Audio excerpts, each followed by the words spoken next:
Okay. Good afternoon. Bonjour tout le monde. Today, my cabinet colleagues and I met to discuss Canada's response to the latest developments in the trade crisis. Yesterday, in the latest salvo in his trade war, President Trump again imposed unjustified tariffs on our nation in violation of our existing trade agreements.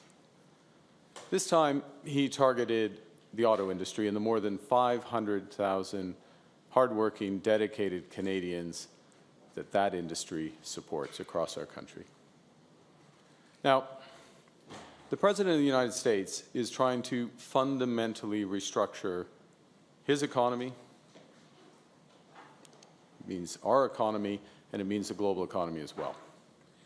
And I understand and respect his goal to support American workers, but I disagree with him that this is how to help them.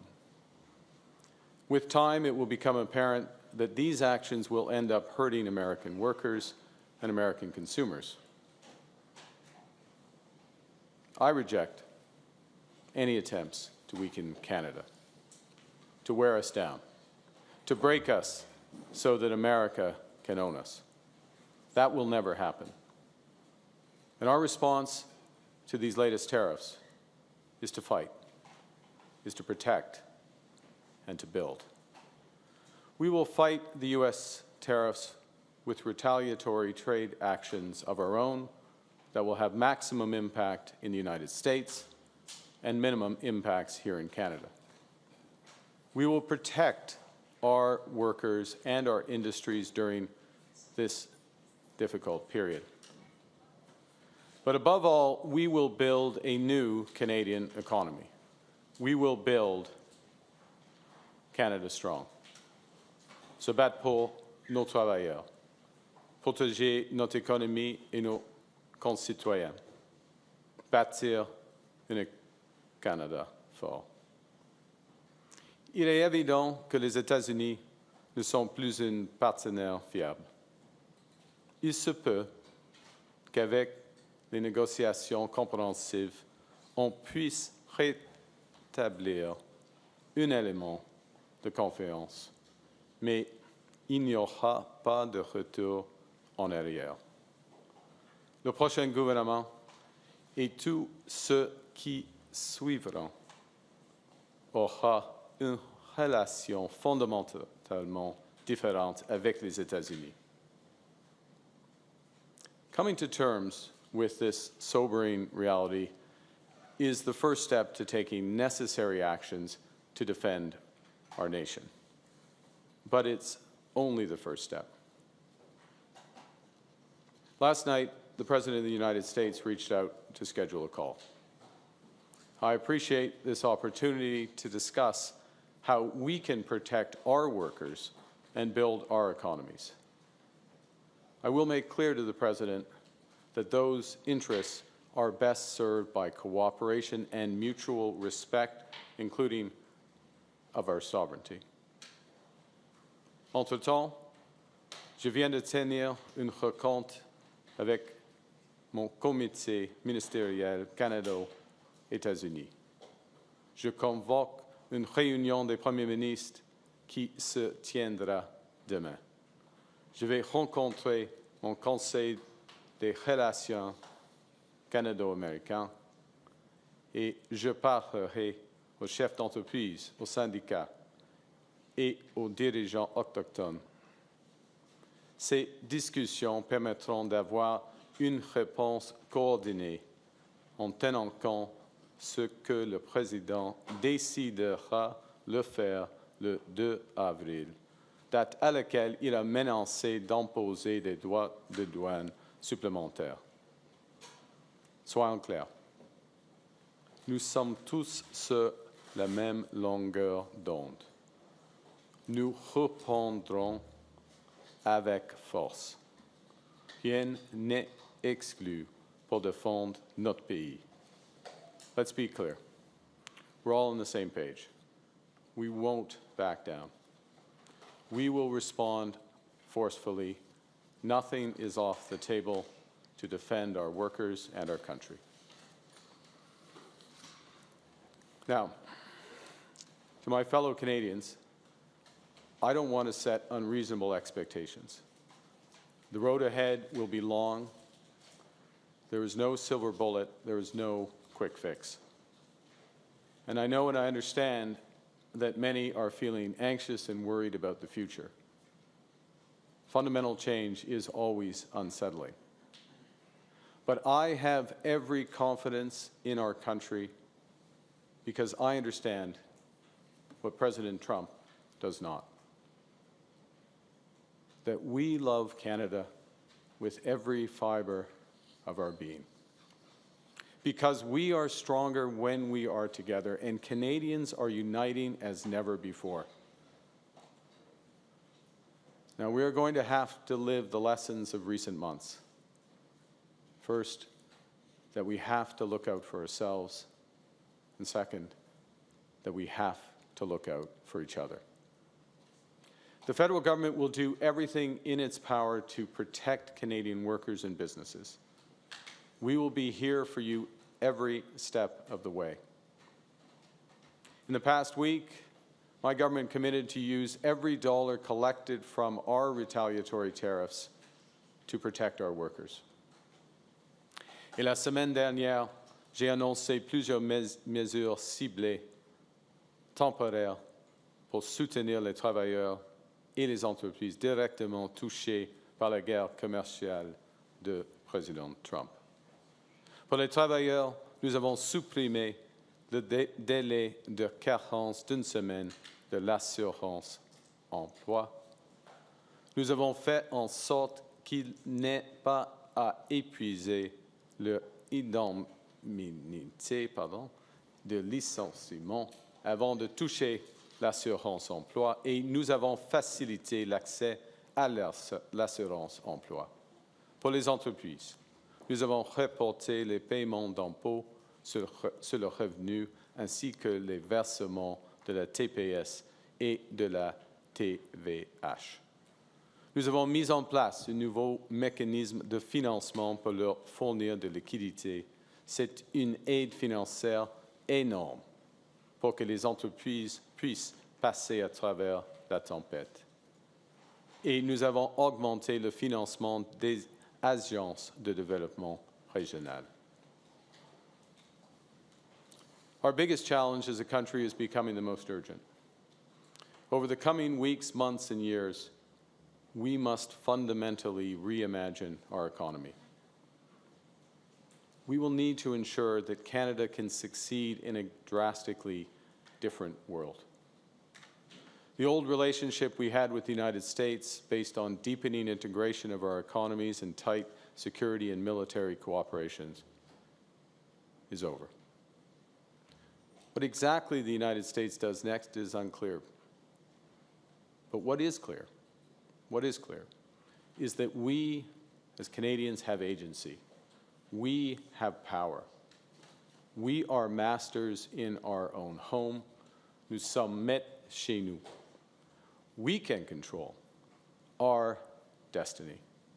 We can give ourselves much more than any foreign government, including the United States, can ever take away.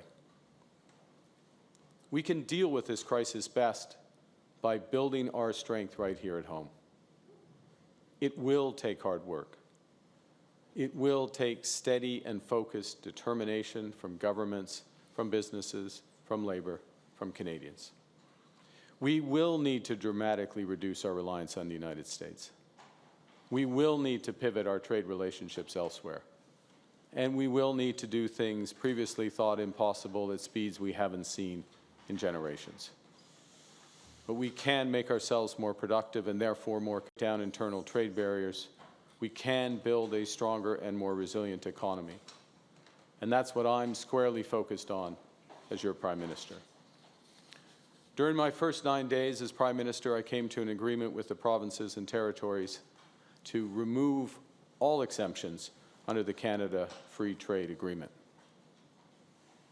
As the federal government, we created a first mile fund to provide capital to build transmission and transportation networks to link extraction sites to rail lines and roads.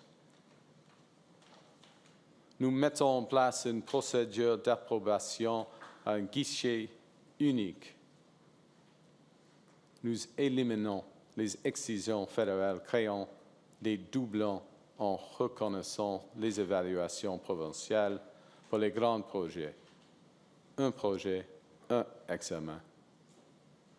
Nous présentons une législation d'ici le 1er juillet pour que les marchandises puissent circuler dans tous les pays sans barrière. Nous supprimons les barrières fédérales qui empêchent les provinces et les territoires de faire un commerce les unes avec les autres. My government is committed to removing any labor mobility restrictions for federally regulated professions by Canada Day. And we're now working with the provinces to identify projects of national significance in order to accelerate the time frame to build them.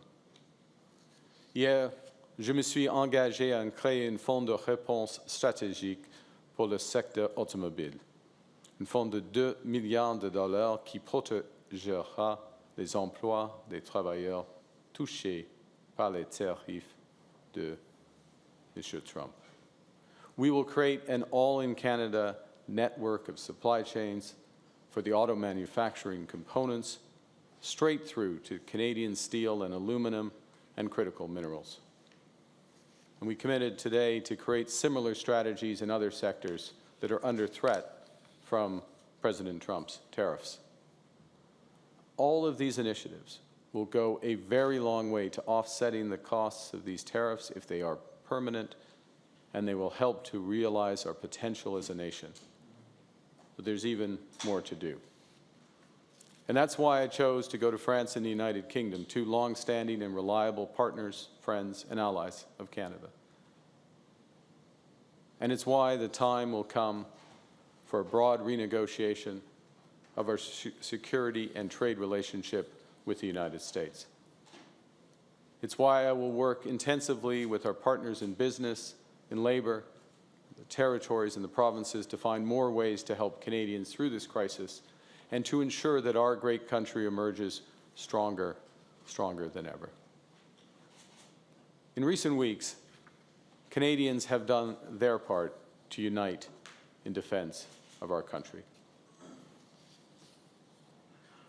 To unite also in defense of our way of life.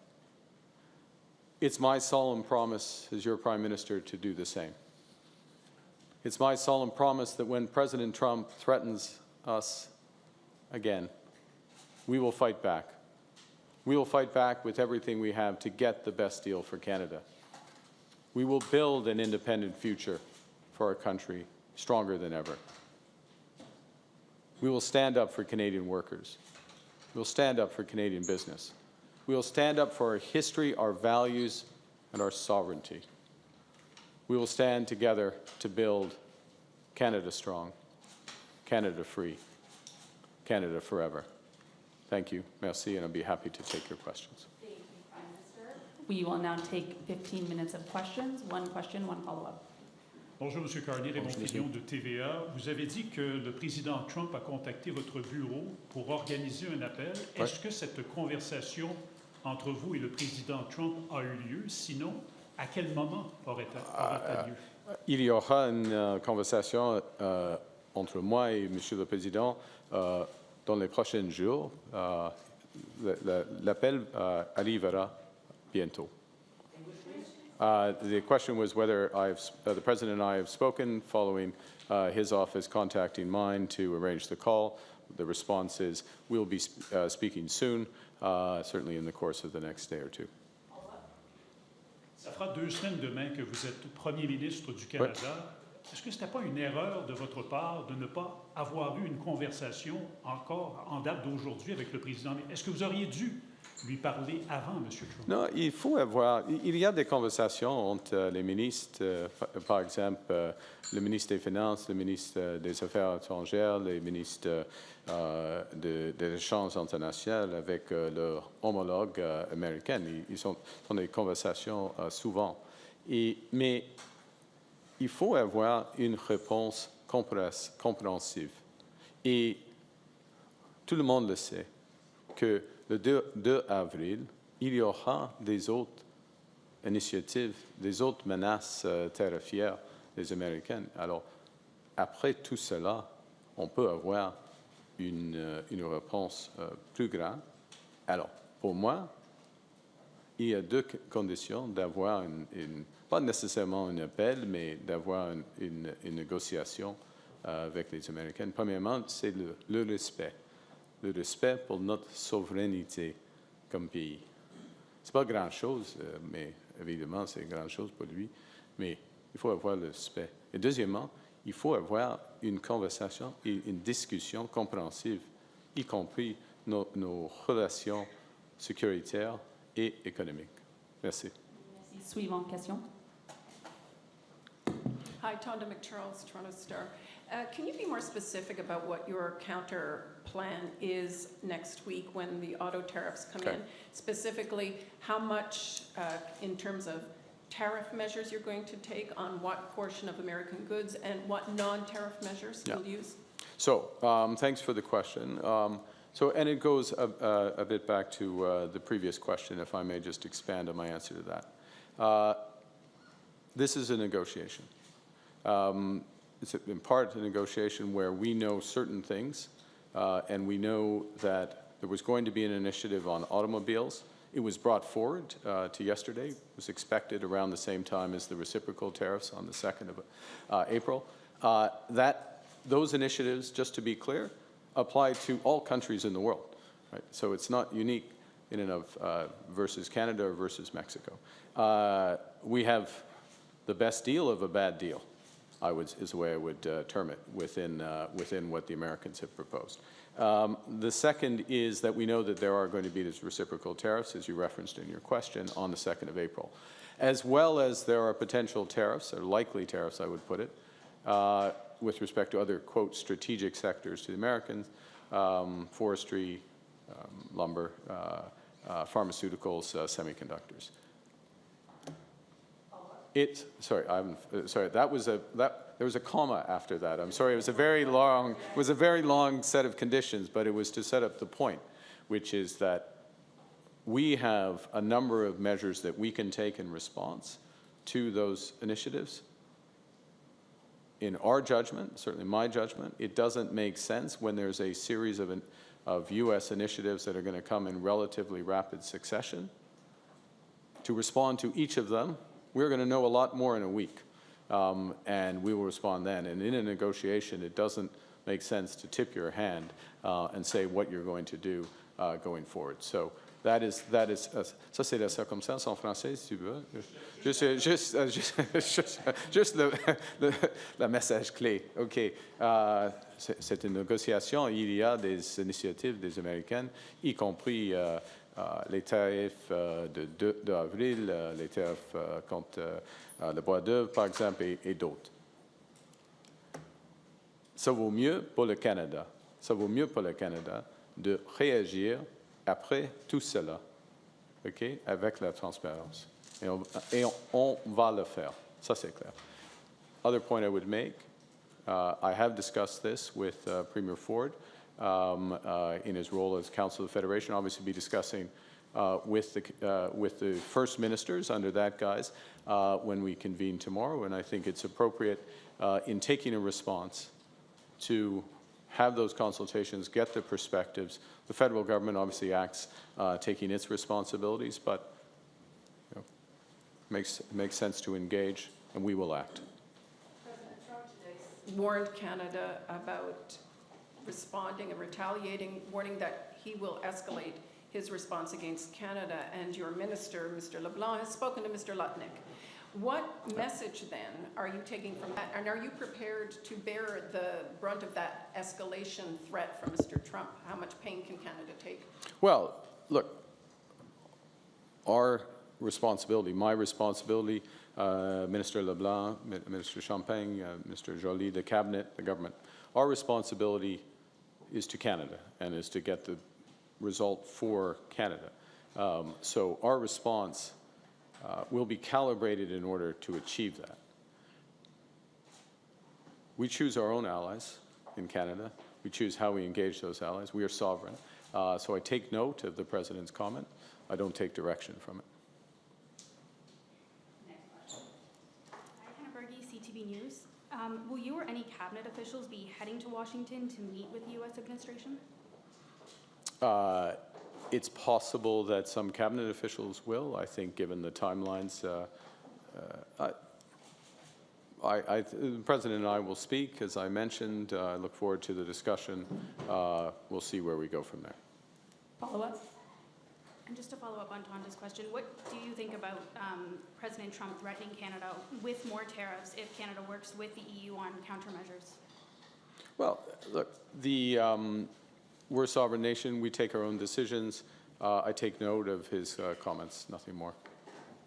Next question. Mr. Carney, Mackenzie Gray with Global News. The last time Premier Ford put electricity tariffs going to the States, there was quite a reaction from President Trump. When you're considering what the retaliatory tariffs that you bring in the future, is there a consideration to put retaliatory or export taxes on Canadian energy going to the U.S.? Look, we have many options, and we will use them. We will use them judiciously. And so, on oil and gas, that is an option that you're considering putting an export tax on. Look, yeah, as I said a moment ago to Ms. McCharles, it's a negotiation. You don't, you act when you act. You don't pre-commit. Thank you. Next question. Oui, bonjour, Monsieur Carney. Bonjour. Pour faire suite à la question de mon collègue, quand même, il y a eu une escalade, vous l'avez dit vous-même. Est-ce que c'est de plus en plus probable que le Canada décide de mettre une taxe sur ses exportations d'énergie? Est-ce que la probabilité a augmenté? C'est une option, mais pas plus que ça. Pas plus que ça. Follow-up? Je veux vous amener sur un autre sujet. Hier, quand vous étiez à Kitchener et que vous avez parlé avec des sympathisants libéraux, vous avez dit que vous avez besoin d'un gouvernement majoritaire parce que vous voulez faire des gros changements. Est-ce que ça pourrait être perçu comme un excès de confiance de votre C'est pas un excès. C'est pas un excès de confiance. Il faut gagner chaque vote, pardon. Mais ce qui est nécessaire, surtout dans cette situation, est que le gouvernement a un mandat clair et fort. Ça vaut mieux d'avoir un mandat clair et fort afin d'avoir une grande négociation, une négociation compréhensive, une négociation probablement la plus importante négociation pendant notre vie, surtout pendant ma vie. Hein. Quand je suis né, le pacte d'auto a été créé et maintenant c'est fini. C'est fini avec les tarifs. Hein. Alors, c'est très sérieux cette situation.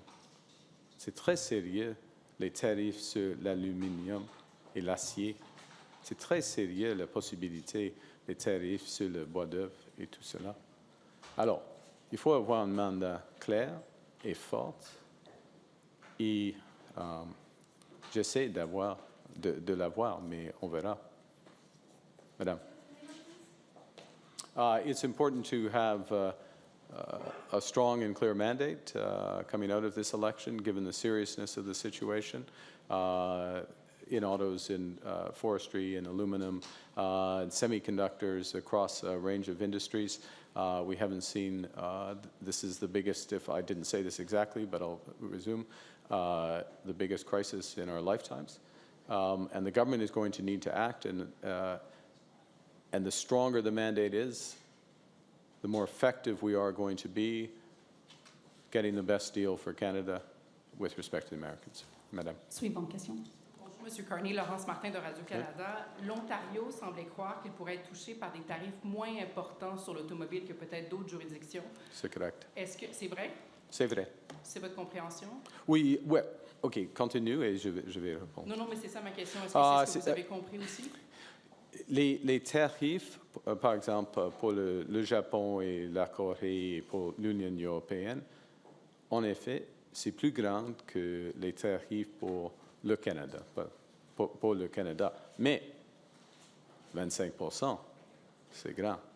Et c'est des tarifs pour des autos et des pièces. Alors, suivant. The question is, in effect, the tariff for Canada on autos is lower than the tariffs, the effective tariffs for Japan and Korea and other jurisdictions, because there are other supplemental aspects to those tariffs. But that said, the tariff is 25%, and it's significant going from, anyways, I think you follow the point, yes.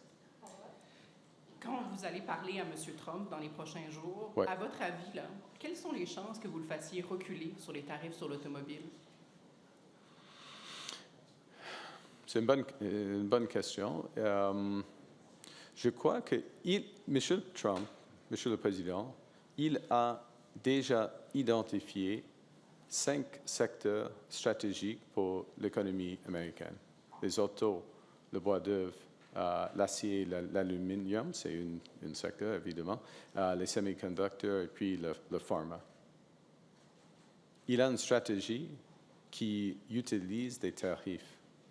Alors la possibilité de revenir en avant, ça c'est difficile. Mais la nécessité de changer son propos, son initiative d'hier, ça existe. Alors, on verra, mais ce sera un appel, pas le point final. C'est le commencement d'une négociation, ce n'est pas la fin. Ce sera pas la fin. Do you need it in English? Or, Yes, please, thank you. Look, the President has identified 5 strategic sectors. I listed them. Hopefully they were clear. Pharma, forestry, lumber effectively, steel and aluminum, autos, semiconductors, yes, thank you. Yes, I thought I mentioned it, but yes, semiconductors. Those are his 5 strategic areas. He will use a tariff strategy. He's been clear about this, to use a tariff strategy to repatriate as much activity of that to the United States. It's not clear that's going to change, okay? But what I said was, what I emphasized, what's essential is that there are huge parts of the auto sector where it will be necessary to change or the damage to the U.S. economy will be much greater. Last point is, our conversation is the start of a negotiation, not, don't expect it to be the end. Last question. Emily Haas, Globe and Mail. Do you have a strategy to save the auto industry that doesn't rely on U.S. market access? Yeah. This is a crucial question, and I'm going to broaden your question if I may. I'm going to broaden the question to the 5 strategic industries I just referenced, all of which are important to Canada. And in fact, I would broaden it further to strategic industries that are important to Canada that are not on the list for the President, for example, critical metals and mineral.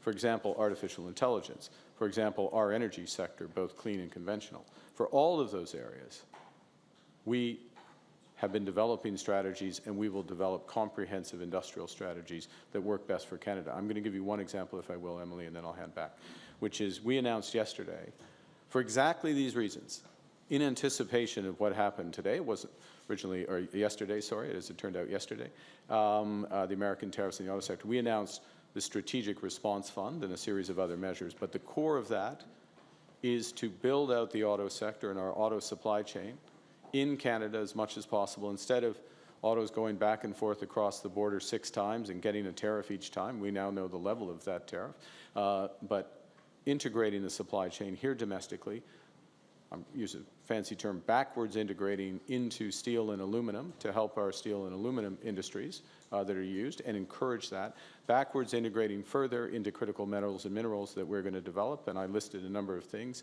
that we did at the start that agreed with provinces and the development, working very closely with Premier Ford and others on development of the Ring of Fire rapidly, because that is all relevant to the competitiveness of our auto industry as well as good jobs there and other things. So we have a very clear strategy. We put $2 billion on the table for that. We're changing our federal procurement. We're only going to buy Canadian cars, 40,000 vehicles that we buy in federal procurement. You will see a lot more of that. That's part of an integrated industrial strategy that has the objective of having strategic economic autonomy here in Canada. That's what we want. We want to build out so that we are literally in control of our economic destiny. Now, part of that, and I'll hand back for your follow-up, part of that is going to be trading relationships with reliable partners. The question that hangs over all of this with the United States is there going to be a point in the future through a negotiation where in certain sectors, Canadian workers, Canadian businesses, Canadians as a whole can have that confidence in terms of a deeper commercial relationship with the United States in certain sectors? That remains to be seen. Follow-up? Can we sustain an auto industry without the United States? We can sustain an auto industry with, well, we can sustain an auto industry with the U.S. having tariffs, with access to other markets, provided we engage very deliberately in partnership, government, business, labor, to reimagine the auto sector and retool that auto sector. And that's very much what we're putting on the table, we're engaged with doing. It's part of the reason why I was in Windsor and through southwestern Ontario yesterday. That's part of the reason why I was meeting with the president of Unifor to how do we work together with labor on exactly this issue. But I'll go back to what I said a moment ago, and this is a key message for Canadians. We are going to have to do some things very differently. We're going to have to make some big changes, but we can make those big changes. We do have options. We do have agency. We do have power. We do have the resources, particularly if we work together. And so there is a big silver lining in this situation. We didn't ask for this fight. We've got it, and we're going to fight back. We're going to protect workers in the short term. But we're taking the lesson. We have to look after ourselves. We have to build Canada strong. Thank you, everyone. That concludes today's press conference. Thank you. I think, in fairness to the others, that's probably the end, right? Thank you very much. Merci beaucoup.